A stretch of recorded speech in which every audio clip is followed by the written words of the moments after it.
están explotando concesiones que no les pertenecen o de las que no son titulares. Pero, ¿qué sucede si alguno de esos mineros, como el que alguno de esos titulares, como los de Madre de Dios, alguno de esos titulares en azul, quiere hacer minería? Ha logrado su concesión, ha logrado el permiso del Estado.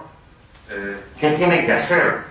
Pues tiene que hacer una declaración de impacto ambiental. Estamos hablando de pequeños mineros, de mineros que no computan su producción por toneladas, sino por latas. Una lata tiene 33 o 30 kilos de material y puede tener 10 gramos por tonelada, que es equivalente a 10 onzas por tonelada, o 2 gramos por tonelada, que es equivalente a 2 onzas por tonelada. Esta gente produce 150 o 200 kilos al día. Utiliza 3 o 4 cartuchos de dinamita para producir 150 o 200 kilos al día. Produce 1 tonelada a la semana. ¿Qué se le exige a ese pequeño minero para ser formal de acuerdo a la ley vigente? Se le exige un estudio de impacto ambiental, que en el caso de la pequeña minería o de la minería artesanal se llama declaración de impacto ambiental, que tiene una serie de requisitos. No voy a leer las 8 páginas de requisitos para demostrar que efectivamente hay una hostilidad manifiesta de parte del Estado, o en todo caso una gran insensibilidad respecto a lo que es la pobreza en el Perú y un afán de excluir, pero voy a leer algunos de los requisitos. El pequeño minero, este minero que es casi un analfabeto en la mayoría de los casos, tiene que contratar una empresa que haga un estudio de unas 500 páginas que cuesta $4.000 o $3.000 o $5.000 de repente, con una descripción del área, descripción de los resultados de las consultas hechas hasta la fecha en las inmediaciones, con las poblaciones circundantes, a efectos de poder iniciar una operación de 150 kilos al día, 100 kilos al día o 200 kilos al día de repente, descripción del proyecto de la inversión, componentes, la generación del impacto. Es como pedirle a un campesino que quiere en Andamarca, en Lucanas o de repente en el Colca, incorporar un andén a la agricultura y se definiese un estudio de impacto ambiental, porque estamos hablando más o menos de lo mismo. Un minero informal, pequeñito, es como un campesino, y a esa persona le estamos pidiendo que nos haga un estudio de la geología regional, que estime los recursos minerales de la mina, que especifique si está abierto, subterráneo, dragado, etc., rutas de acceso, estimados de producción, generación de subproductos, vida esperada de la mina. Nos tiene que especificar estimados de tipo de depósitos, capacidad para la expansión, ubicación de los botaderos y los relaves para una persona que produce 150 kilos al día, rellenos sanitarios, infraestructura de manejo de los residuos peligrosos, suministro de agua, tratamiento del agua, identificación de la fuga. Es decir, ¿qué vas a hacer con el agua que hay en la cantimplora que estás llevando del río? Eso es lo que les están pidiendo. Infraestructura relacionada con el proyecto, instalaciones auxiliares, suministro de energía, acceso, vivienda y servicios para el personal, servicios que serán proporcionados tales como salud, educación, instalaciones diseñadas para proveer esos servicios a los supuestos trabajadores, origen de la fuerza laboral según nivel de preparación, presupuesto de abastecimiento según características de recursos, cronograma de costos del proyecto, etc. Esa es la primera de las 8 páginas de requisitos.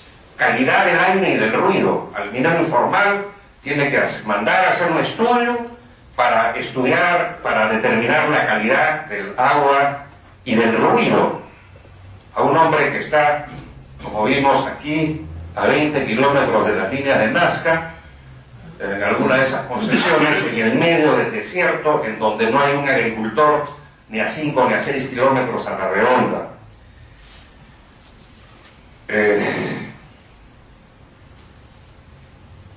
Una vez que uno logra la aprobación de su estudio de impacto ambiental, que se llama declaración de impacto ambiental en este caso, pero no es una declaración porque es insuficiente, la declaración tiene que ser aprobada, uno tiene que iniciar el trámite del COM, el certificado de operación minera, porque la concesión le da a uno el derecho de ser el único a explotar el área, pero no le da más que eso, ni siquiera a explorar. El ministro de Energía y Minas se ha dado cuenta que en verdad eso es una barbaridad, pero claro, el Estado pues es como el pistaco, se le interesa a aquel a que le puede sacar manteca. Entonces claro, hay unas petroleras que quieren hacer una exploración y a ellos sí les van a modificar el estudio de impacto ambiental para exploración, o lo van a reducir o lo van a aligerar, porque están interesados en promover la inversión.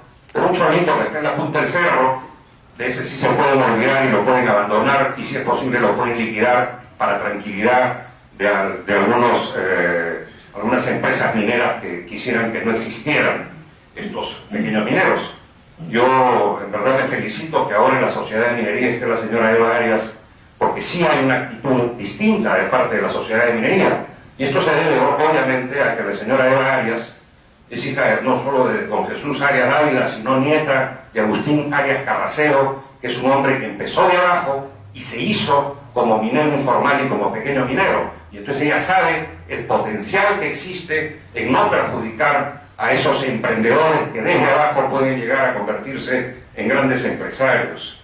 Bueno, el CON requiere una serie pues, de documentos parecidos a los que he leído, y entonces uno piensa que ya está prácticamente listo para producir, pero no es así, porque una vez que uno logra el certificado de operación minera, necesita todavía el permiso de inicio de operaciones.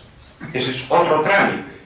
El inicio de operaciones para este minero que va a producir 200 o 300 toneladas al día requiere el plano general de la ubicación del proyecto, estudio de ingeniería, el plan de minado, estudio geomecánico, diseño de labores mineras, diseño detallado de los botaderos, etcétera, etcétera, etcétera.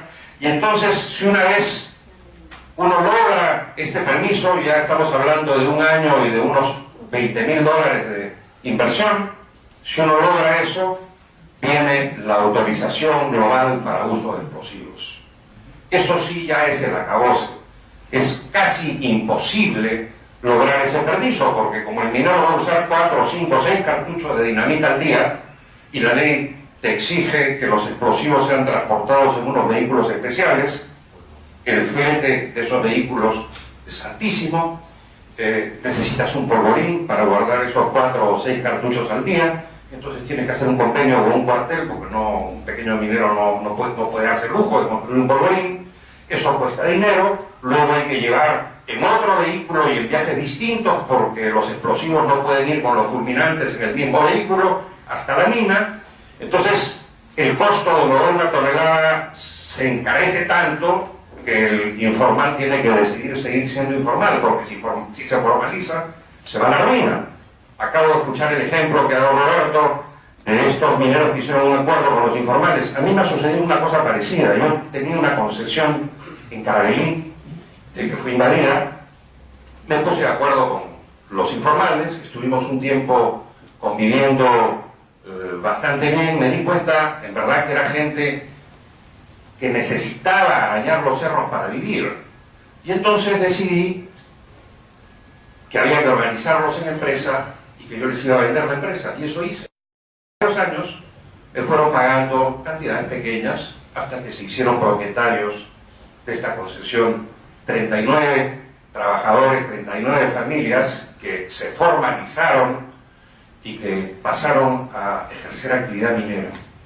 No han pasado 3 o 4 años de eso y la SUNAT los ha prácticamente liquidado, desembargado la concesión, los corretea y los persigue, y hay gente desesperada que se lamenta haber un día pensado entrar a la formalidad creyendo, o optado por entrar a la formalidad creyendo que eso era beneficioso para ellos y ha terminado siendo altamente perjudicial. Las normas en el Perú respecto a las clases emergentes son normas de exclusión social, y eso es lo que a mí realmente me mortifica, me indigna y me sorprende que un gobierno como el actual pretenda combatir la exclusión repartiendo pensiones a los viejitos o con patillas en los desayunos. La exclusión social consiste exclusivamente en reconocer que todos los peruanos tienen y deben tener los mismos derechos como ciudadanos, y las leyes deben hacerse pensando en los humildes, no solamente en los poderosos. Quiero referirme también al hecho de los requisitos de certificado de inexistencia de restos arqueológicos, porque no solo uno tiene que tener este permiso de los explosivos, también hay que tener unos certificados de inexistencia de restos arqueológicos. Si esto se aplicara a la agricultura, ningún campesino serrano podría dedicarse a la agricultura, porque todos son restos arqueológicos. Entonces el problema es que las normas se dictan en escritorios y las dictan burócratas, porque eso también hay que entenderlo. Hablamos mucho del Estado, pero ¿qué cosa es el Estado?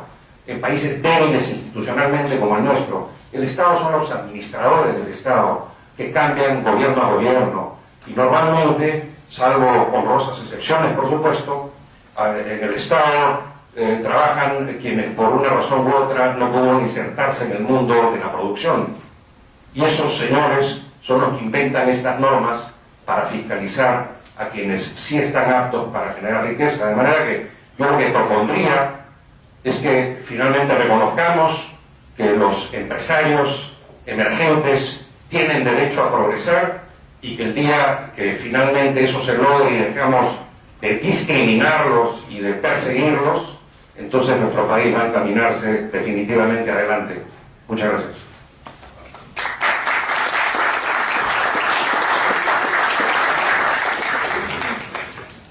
Ahora vamos a tener la palabra de una dependencia del Estado, de una dependencia muy especial, puesto que mantiene independencia de quien sea el gobierno para garantizar los derechos de todos los ciudadanos en el país.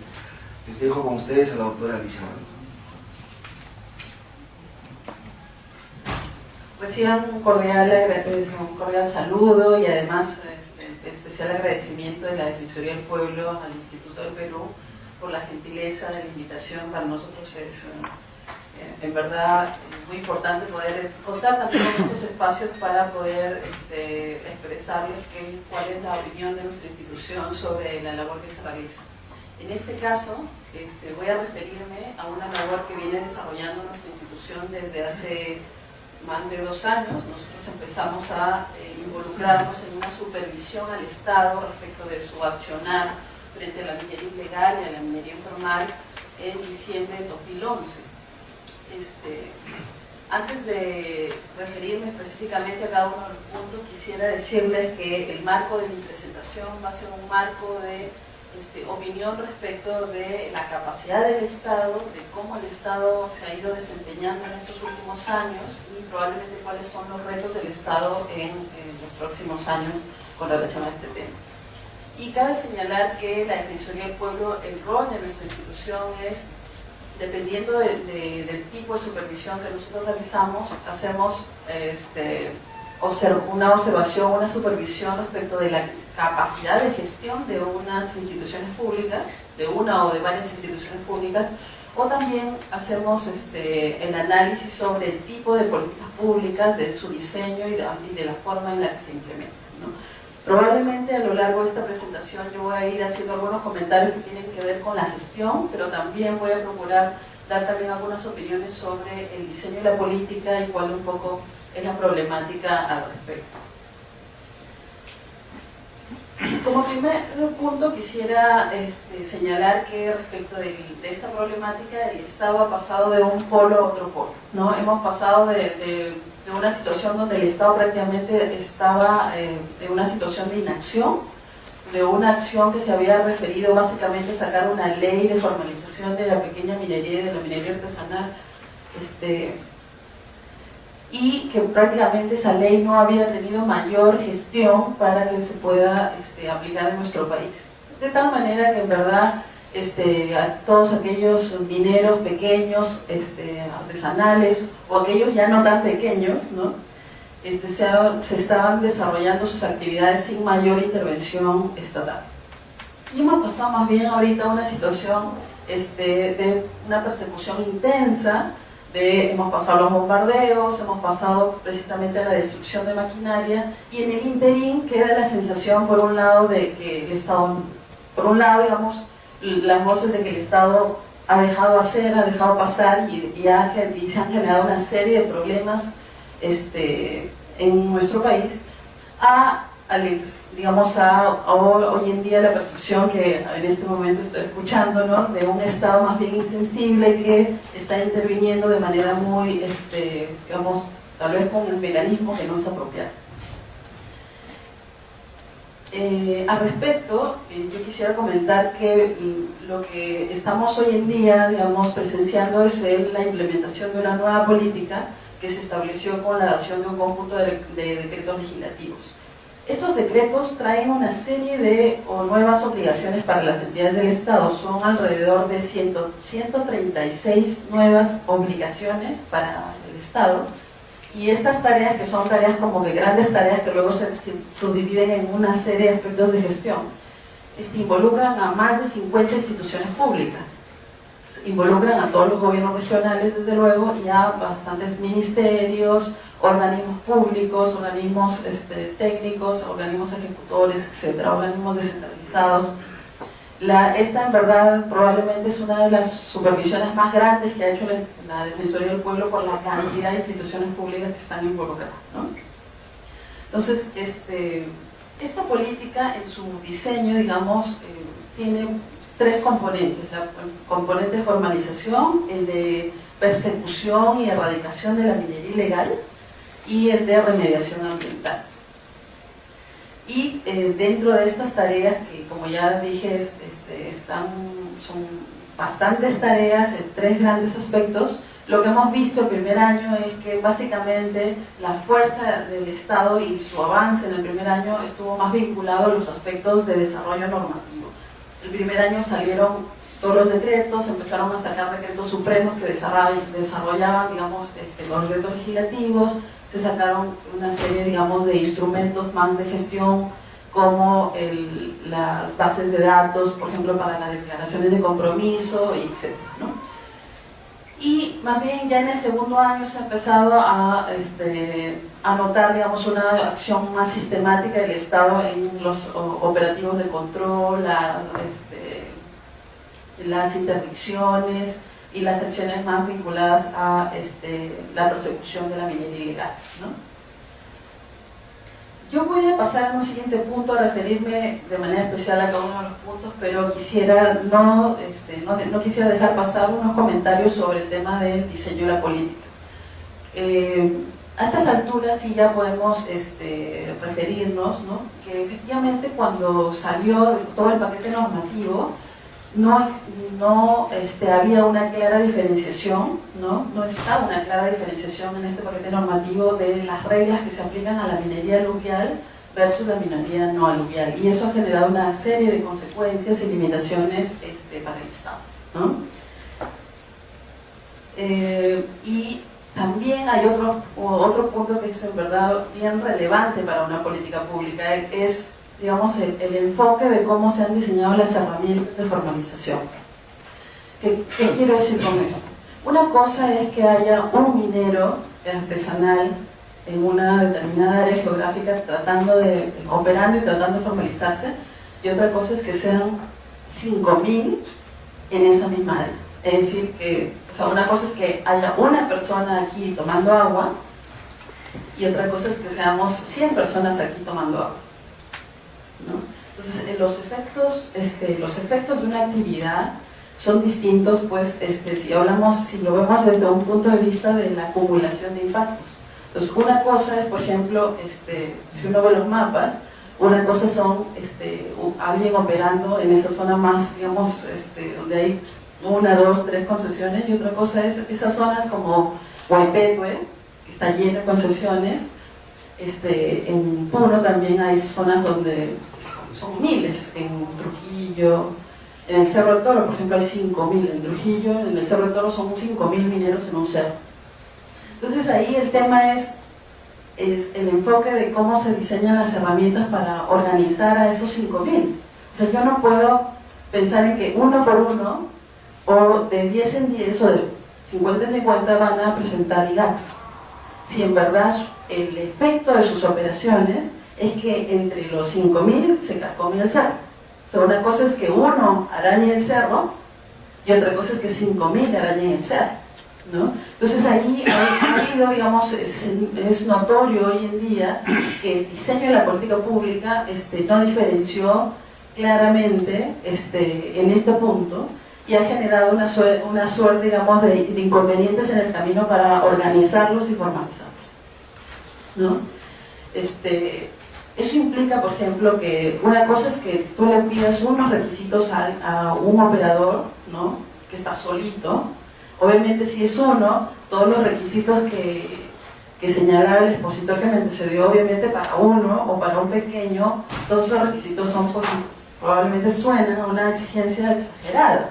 Pero otra cosa es hablar de 5.000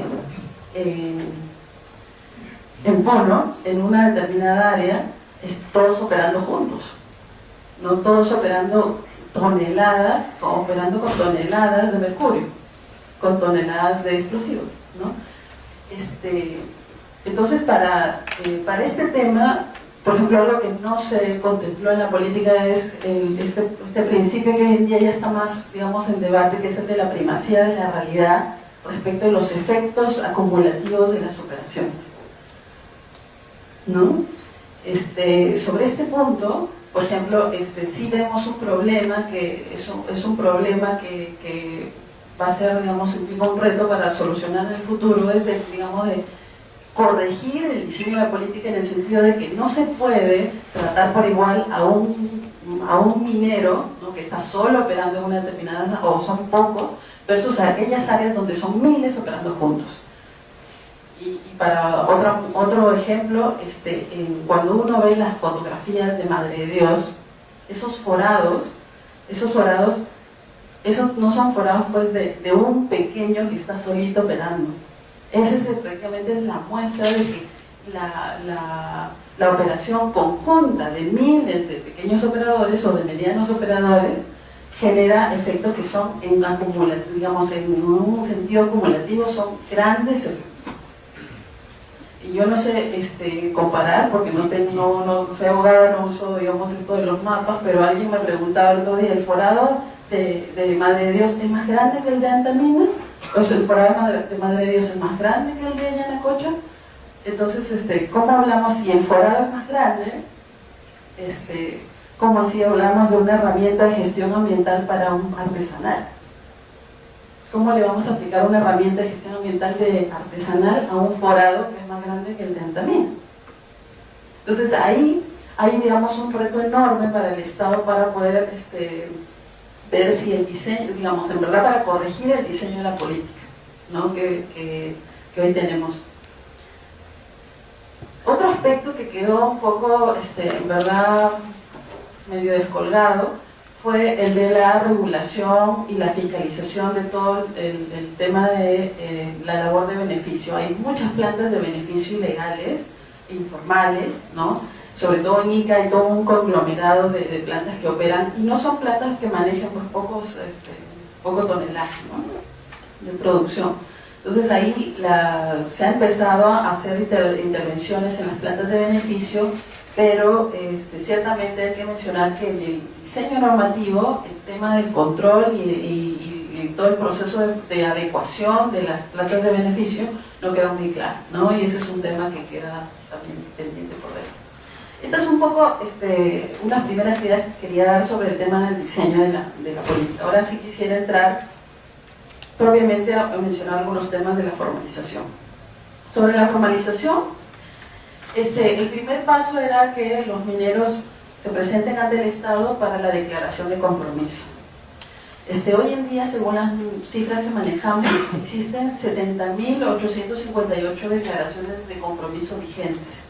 Al principio eran mucho más, pero se han ido depurando porque muchas tenían información falsa y había una serie de irregularidades. Hoy en día hay 70.000, pero ciertamente son miles de mineros que están fuera de este listado. Es decir, hay miles de mineros que son ilegales en puridad, porque están fuera siquiera incluso de este listado de los que levantaron su mano para decir yo quiero intentar una formalización. Para citar un ejemplo, en Trujillo, en el Cerro del Toro, que vuelvo a mencionarlo, de más o menos 4.500 mineros, solo presentaron declaración de compromiso 132. ¿no? Entonces la mayoría están en una situación, en verdad, ya de rebeldía pura. Y ahí también hay un doble problema, porque hoy en día hay hay un accionar muy fuerte del Estado en aquellos sectores donde el Estado puede entrar y donde puede hacer algunas acciones, pero hay zonas del Estado como el Cerro del Toro donde ni siquiera el Estado ha podido entrar. O sea, son zonas donde los fiscales, los policías no pueden entrar, son zonas tomadas. Bueno, el segundo y tercero requisito son contar con un acuerdo con el concesionario y un acuerdo con el propietario de las tierras. Estos son requisitos que se exigen a cualquier operador minero. Pero los grandes mineros también tienen que tener, obviamente, su concesión y tener acuerdos con los propietarios de las tierras. Estos dos requisitos se han convertido hoy en día en el escollo principal para la formalización. Para darles unas cifras, de estos miles de mineros que hablamos, solamente en 5 regiones, en Arequipa, Moquegua, Cayali y Cusco, solamente a la fecha se han logrado 63 contratos de cesión. 63. Luego también en Ayacucho, Puno, Arequipa, Cusco, La Libertad, se han logrado 594 contratos de explotación, ¿no? Y en regiones, por ejemplo, para citar regiones como Piura, nos han reportado las direcciones regionales de educación, de energía y minas, un contrato logrado.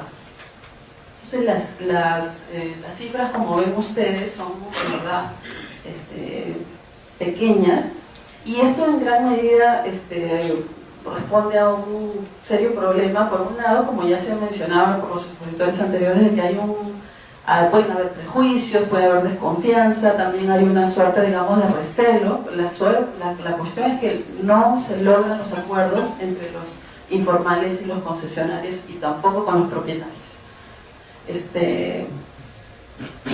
Y claro, también es cierto que en el caso, por ejemplo, hay muchos titulares de concesiones que desde luego tienen esta postura de que más bien hay que erradicar totalmente la minería. De estos actores informales, ¿no? Luego tenemos el tema del IGAC, este instrumento de gestión ambiental, que efectivamente para varios mineros el IGAC puede resultar, y todavía, a pesar de la gran simplificación que se ha hecho, podría todavía resultar exigente. Pero como vuelvo a recalcar, hay zonas donde por la magnitud de la acumulación de los operadores, el IGAC termina siendo un instrumento también, en verdad, poco exigente. Porque si esa operación con esa magnitud lo hiciera una empresa de gran minería, tendría que cubrir pues un estudio de impacto ambiental. Sin embargo, como son algo así como que es el efecto, es una suerte de hormiguero, ¿no? Como son miles de hormiguitas, entonces a cada hormiguita le voy a pedir un IGAC, pero en verdad, en conjunto eso es son operaciones de mediana minería en varios casos, ¿no? Y por efectos acumulativos, el impacto ambiental podría ser de gran minería, en verdad. Bueno, volvemos al tema de los IGACs.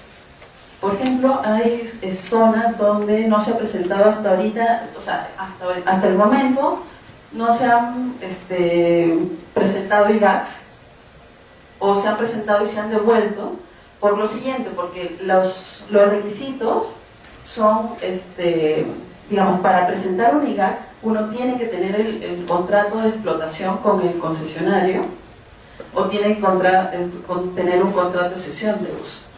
Y tienes que tener también la autorización del propietario, el acuerdo con el propietario de la tierra. Si no tienes esos requisitos anteriores, entonces no puedes presentar la declaración de compromiso.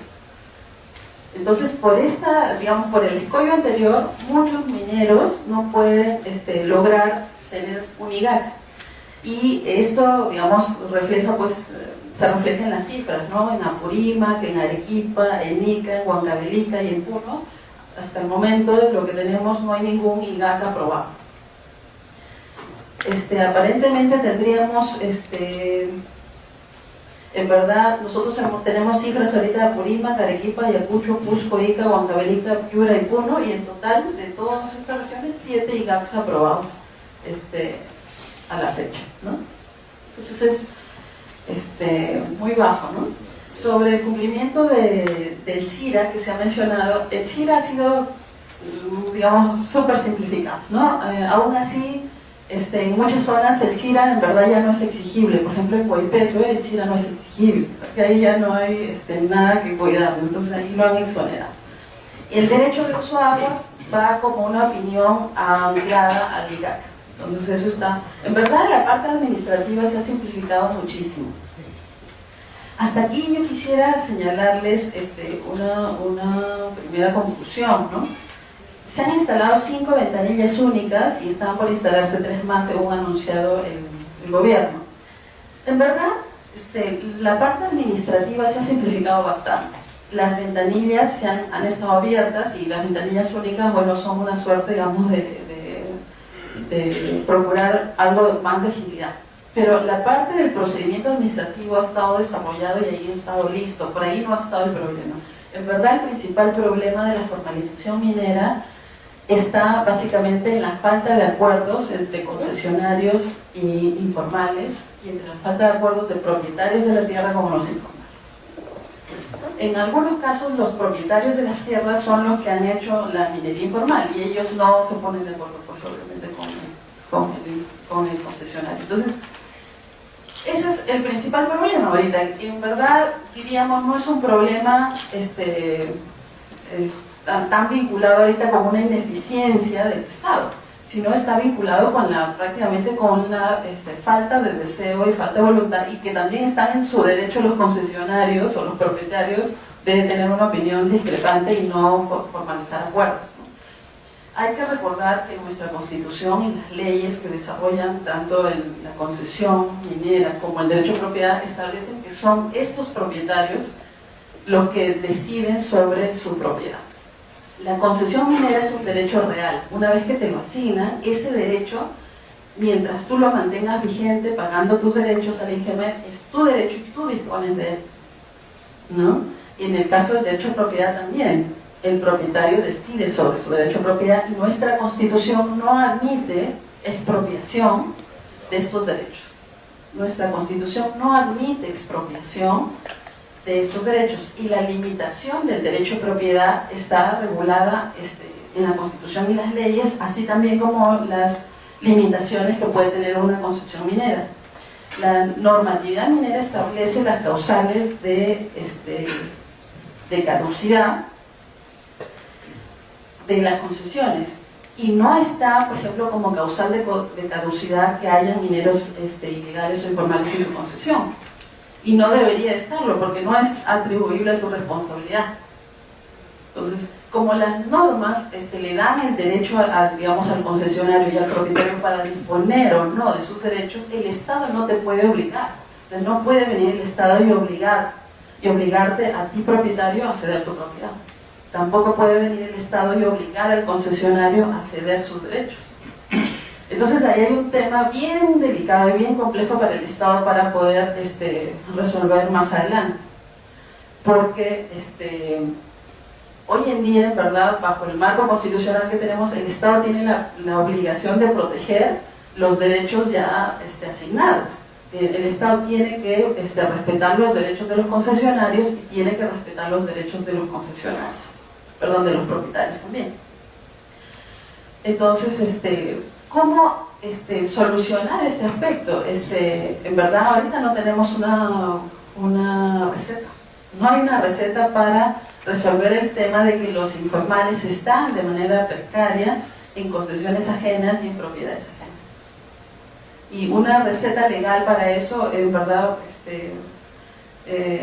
es un asunto que puede traer muchos temores y puede también abrir las puertas, quién sabe, a ciertas irregularidades. No quisiera dejar de referirme, no sé cuánto tiempo tengo, creo que ya fui. Entonces voy a ir cerrando. No quisiera dejar de referirme al tema de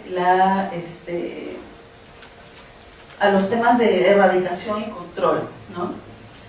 Nosotros como Defensoría del Pueblo sí hemos señalado al Estado de que las acciones de control y de erradicación sí deben ser sistemáticas y deben ser una acción permanente del Estado. ¿Por qué hemos dicho eso? Porque no en el ánimo de que digamos, de que no en el ánimo de que no se formalice, o sea, sí tiene que haber un accionar contundente del Estado en materia de formalización. Pero también es cierto de que así como se debe apoyar a la formalización, también se debe en aquellas zonas donde están aquellos mineros que no han presentado declaración de compromiso, aquellos que se están manteniendo totalmente al margen de la ley, o en zonas que están absolutamente prohibidas por la norma de operar, donde hay zonas donde tú no puedes formalizarte, estás en áreas naturales protegidas, etc. Y en esas zonas entonces el Estado debe tener una acción muy bien planificada. Desde luego nadie va a señalar que haya un abuso de la autoridad de ninguna manera, pero sí debe haber acciones de control y de interdicción que sean sistemáticas y que sean finalmente un desincentivo a la ilegalidad, y también sean un incentivo para que el informal procure, digamos, hacer también su esfuerzo de mantenerse dentro de un ordenamiento. Digamos, dentro de esta transformación para el país se necesita la colaboración de todos los actores, es decir, los gremios de mineros informales también deben en verdad mostrar toda su colaboración para buscar las mejoras en este proceso, ¿no? Yo creo que mostrar, digamos, una situación más bien polarizada no ayuda, porque el Estado, con errores, pero ha empezado a hacer, digamos, una política que implica, digamos, hoy en día todo un proceso también de aprendizaje de un montón de instituciones que antes nunca se metieron en este asunto y que hoy en día más bien han empezado a acercarse, como se decía por los anteriores expositores, han salido probablemente de sus asientos, de sus escritorios, y se han acercado un poco más a una realidad que antes no se abordaba, una problemática que no era abordada. En materia de erradicación, hoy en día hay un incremento de interdicciones por parte del Ministerio Público, de la Policía Nacional, el Ministerio de Defensa, el Ministerio del Interior. Se han instalado bases policiales en Puno y Madre de Dios. Se han creado 2 juzgados de investigación preparatoria especializados en delitos ambientales, en Piura y Cusco. Ya se ha aprobado la Estrategia Nacional de la Interdicción para la Minería Ilegal, ¿no? Y el Poder Judicial ya dispone de la evaluación de la cuestión jurisdiccional y administrativa de la Corte Superior de Madre de Dios. Ahí, como ustedes saben, ya hay todo un tema de especial preocupación en Madre de Dios. Ahora, ¿qué es lo que, digamos, todo sensible, ¿no? Es que se tiene que hacer se tiene que incrementar la intervención del Estado en las plantas de beneficio que son ilegales. O sea, ese es un aspecto crucial. El Estado lo ha empezado a hacer, ahí consideramos que debe seguir haciéndolo y mejorar probablemente la regulación también que permita al Estado un ordenamiento de lo que es las plantas de beneficio.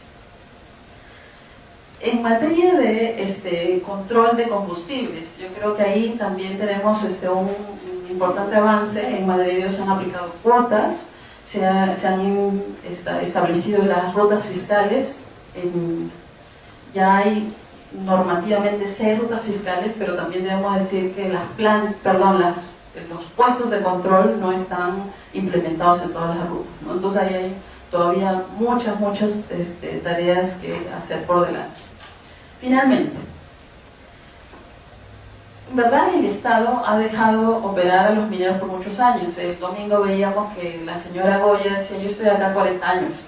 El Estado acaba de llegar, prácticamente. O sea, el Estado tiene una política con una serie de dispositivos y una serie de tareas, digamos, una política más o menos integral con sus defectos. El Estado recién lo ha empezado a diseñar en el 2012 y a implementar en el 2012, es decir, ahorita. Ciertamente hay todavía mucho desconocimiento de ciertas realidades locales. Hay algunos aspectos de la política que deben ser mejorados. Es decir, una primera conclusión es que la política trae algunos aspectos valiosos, pero se debe mejorar y corregir algunos aspectos de la política pública. Creo que aquí un punto tal vez débil es que el Congreso de la República tiene ahí, digamos, unas propuestas que no calzan necesariamente con las cosas que hemos debatido, ¿no? Entonces, ¿quién hace la corrección de la política? ¿El Congreso o debería de hacerlo más bien el Poder Ejecutivo? Y ahí es un tema de complejidad. Segundo, el Estado debe seguir interviniendo en este tema con toda la fuerza que tenga, ¿no? Pero también es cierto que el Estado tiene muchas falencias. Muchas instituciones públicas no tienen la capacidad institucional para atender este tema. Cuando salieron las normas, nosotros hemos ido a las regiones y las direcciones regionales de energía y minas pues, no estaban equipadas, hasta ahora no están suficientemente equipadas. E incluso entidades en Lima que deberían de tener mejores recursos no lo tienen. El primer año en el Ministerio de Cultura preguntamos cuántos arqueólogos había para atender lo del CIRA. Para CIRA, para todo tipo de proyecto de inversión, no solo pequeños, mineros, ¿no? Para todos los CIRAs había, para nivel nacional, 14 arqueólogos. Entonces, claro, si el Estado no se fortalece, si no hay un fortalecimiento de las entidades evaluadoras y de las entidades fiscalizadoras, también es un punto débil para avanzar con estas tareas. Es hoy en día, digamos, en verdad una larga lista de tareas que hacer por el Estado, pero el Estado debe seguir. Y bueno, y nosotros debemos seguir en verdad contribuyendo con ideas y con debate, porque yo creo que este es un proceso en verdad donde se va a requerir del aporte de todos y de las correcciones que se tengan que hacer. Desde luego yo creo que habrá que tener apertura de todos lados para que se pueda corregir y se pueda aprender. Muchísimas gracias.